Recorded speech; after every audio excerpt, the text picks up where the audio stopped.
Ramalakshmi scooty మీద వెళ్తూ ఉంటే శౌర్య బండి మీద రామలక్ష్మికి ఎదురుపడతాడు. హాయ్ రామలక్ష్మి అని చెప్పి హాయ్ చెబుతూ ఉంటే, ఎవరికి కావాలి మీ హాయ్, మర్యాదగా దారి తప్పుకోండి, నేను వెళ్ళాలని చెప్పి రామలక్ష్మి అంటూ ఉంటుంది.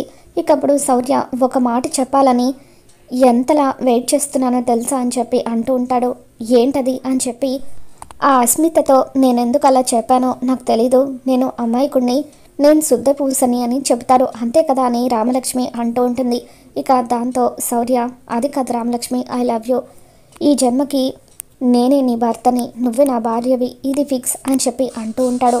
మీరు ఫిక్స్ అయితే సరిపోతుందా అని చెప్పి రామలక్ష్మి అంటూ ఉంటుంది. మా అత్తయ్య ఫిక్స్ చేస్తే నీకు ఓకేనా అని శౌర్య అంటూ ఉంటాడు. ఎవరు మీ అత్తయ్య అని రామలక్ష్మి అడుగుతుంది. దాంతో మీ అమ్మగారు అని చెప్పి శౌర్య అంటాడు. మా అమ్మ ఎందుకు మన పెళ్ళి ఫిక్స్ చేస్తుందని చెప్పి రామలక్ష్మి అంటూ ఉంటే, ఎందుకంటే ఆవిడకు నేను జరిగిన నిజమంతా చెప్పాను కాబట్టి అని శౌర్య అంటూ ఉంటాడు.